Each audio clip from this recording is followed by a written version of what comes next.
კანონის წინაშე ყველა თანაბარია და ყველა ის პირი, ვინც შემდგომში პირადი ცხოვრების ამსახველ ფარულ ვიდეო მასალას გაავრცელებს, პასუხს აგებს. ეს განცხადება პრემიერ-მინისტრმა ინტერნეტით ფარულ ვიდეო ჩანაწერების გავრცელებაზე საუბრისას გააკეთა, რომლის გამოც შინაგან საქმეთა მინისტრის ირაკლი ღარიბაშვილის მოადგილეა დაკავებული. თუმცა ბიძინა ივანიშვილის შეფასებით ის, რომ ხვედელიძე დაკავებულია, არ უნდა იქნას აღქმული, რომ უწყება სუსტად მუშაობს. რაც შეეხება პირადი ცხოვრების ამსახველი ვიდეო მასალის არქივს, პრემიერის თქმით, რადგან ახალმა მთავრობამ მისი დაცვა ვერ მოახერხა, ეს უკვე საკმარისი საფუძველია, რომ ჩანაწერები განადგურდეს. ერთი ძლიერი რგოლია. ერთი ნახეთ რა მოხდა შინაგან საქმეთა სამინისტროში. ნახეთ როგორ მუშაობს ღარიბაშვილი. ცუდია თუ საზოგადოებაში ესე ჩანს, რომ ღარიბაშვილი არის სუსტი რგოლი. პირიქით სამწუხაროა, რა თქმა უნდა, რაც მოხდა. თუ ეს სისუსტეთ მიგაჩნიათ, ამაში გეთანხმებით. ის რომ მინისტრის პირველი მოადგილე ასეთ საქციელს ჩადის, ეს შემთხვევა მოხდა, თუ ამას მიიჩნევთ სისუსტეთ, აქ გეთანხმებით, რა თქმა უნდა, ძალიან სამწუხაროა. მაგრამ მთავარი არის აი ის, რაც მოყვა ამას. აი ესაა მთავარი, რომ კანონის უზენაესობა შინაგან საქმეთა სამინისტროში. როგორ გონიათ, ახლა მაგის მიჩქმალვა იყო რთული ძალიან ღარიბაშვილისთვის? ანუ ჩანაწერებში არაფერი არ არის, იმ ჩანაწერებში იმისა, რომ ხვედელიძისთვის ბრალი დაეყენებინა ვინმეს. დღეს მოდულის შენობაში თედაც დაკავებული გელა ხვედელიძე იმყოფება ირაკლი ღარიბაშვილი მთავარი პროკურორის მოადგილესთან, ლაშა ნათლიშვილთან ერთად მივიდა, სავარაუდოდ ხვედელიძის საკითხთან დაკავშირებით, თუმცა ამ ეტაპზე მათ კომენტარი არ გაუკეთებიათ. თუმცა ღარიბაშვილმა ნათლიშვილთან დაკავშირებით განაცხადა, რომ მის მიმართ გავრცელებული ბრალდებები უსაფუძვლოა. გამომძადეთ თუ შეიძლება მაგრამ ამკაც ფულად აბრალებენ რაღაცა.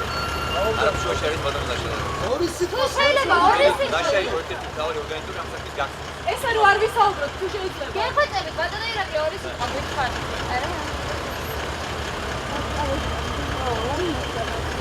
ბატონო ლაშა როდის წარედგინება ბრალი?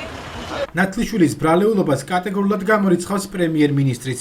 ამ თემაზე საუბრისას ბიძინა ივანიშვილი ჟურნალისტ ელისო კილაძისა და გიორგი ფარესიშვილის განცხადებებსაც გამოეხმაურა, რომლებიც ნათლიშვილის გადადგომას ითხოვენ, რადგან ფარესიშვილის შესახებ ფარული ვიდეო მასალის გავრცელებაში მასაც ადანაშაულებენ. ივანიშვილი აცხადებს, რომ საჯარო განცხადებების გარდა ამ დრომდე არც კილაძეს და არც ფარესიშვილს კონკრეტული მასალები არ წარუდგენიათ, რაც ნათლიშვილისა და ასევე გია ხუხაშვილის რაიმე ბრალეულობას დაამტკიცებდა. არც ერთი მასალა იმისა, რომ გია ხუხაშვილი, გელა ხვედელიძე ან ლაშა ნათლიშვილი უნდა დაისაჯნონ, მათ არ წარმოუდგენიათ და საოცრებაა მთელი საზოგადოება დგას ხირაზე. არც ერთი საბუთი არ აქვს წარმოუდგენელი და მათ მოუწევს ამ საბუთების წარმოდგენა. გამოძიებაში ირაკლი ღარიბაშვილთან ერთად ძალიან აქტიურობდა ლაშა ნათლიშვილიც. გია ხუხაშვილს უკვე დაურეკეს თუ გნებავთ ამ დონეზე ჩავიდე, გია მესაუბრა და დაურეკეს იგივე ელისო კილაძემ და ვიღაცებმა და უთხრეს, რომ შენთან უკვე აღარ გვაქვს პრეტენზია. ბიძინა ივანიშვილის განცხადებას იმის შესახებ, რომ გია ხუხაშვილისა და ლაშა ნათლიშვილის გარშემო აჟიოტაჟია ატეხილი და მათი დასჯის საფუძველი არ არსებობს, დღესვე გიორგი ფარესიშვილი გამოეხმაურა. ფარესიშვილმა ჟურნალისტებს დოკუმენტები წარუდგინა, რომლის საფუძველზეც მისი თქმით ირკვევა, რომ ხვედელიძისა და ნათლიშვილის მონაწილეობით ბიზნესმენ ზურა მაისურაძეს ბიზნეს საქმიანობის უფლება უკანონოდ შეუჩერეს. ფარესიშვილი აცხადებს, რომ ეს ფაქტი შევარდნაძის ხელისუფლების დროს მოხდა, თუმცა მისი გამოძიება ამ დრომდე არ დაწყებულა, რადგან ნათლიშვილი დღეს პროკურატურაში მაღალ თანამდებობას იკავებს და გამოძიებას ბლოკავს. კაცი, რომელიც ესე ვიტყოდი ცოტა ხუმრობით ჩეკისტად დაიბადა.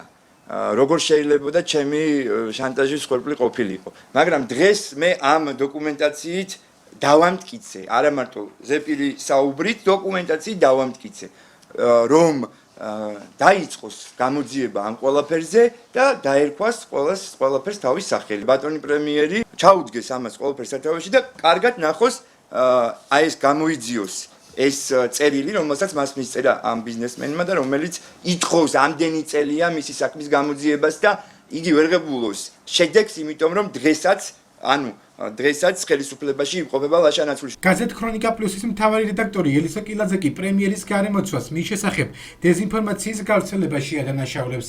კილაძე ამბობს, რომ პრემიერს დაახლოებული პირები არასწორ ინფორმაციას აწვდიან. პირველი ის, რომ მინდა გითხრათ, რომ პრემიერ-მინისტრი შეცდომაშია შეყვანილი და მიმართავ ბატონ კოკა ყანდიაშვილს. თქვენი ამოცანაა ბატონო კოკა, პრემიერს მიაწოდოთ არა დეზინფორმაცია, არამედ სწორი ინფორმაცია. ეს ერთი.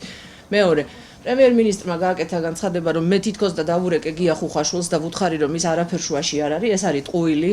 გია ხუხაშვილმა მოატყუა პრემიერ-მინისტრი თუმანეს უთხრა მესამე და მთავარი, პრემიერ-მინისტრმა განაცხადა, რომ გელა ხვედელიძე გახდა ჩვენი შანტაჟის მსხვერპლი. მე არ მესმის, რას ნიშნავს სიტყვა შანტაჟი, იმიტომ რომ მე პირადად ვარ ჟურნალისტი, წარმოვადგინე ის მასალები, რომელიც ხელთ მქონდა და სხვათა შორის მე ვფიქრობ, რომ გამოძიება უნდა გაგრძელდეს სწორედ ამ მიმართულებით, რაც ეხება კვერცხების ბიზნესს და ასე შემდეგ.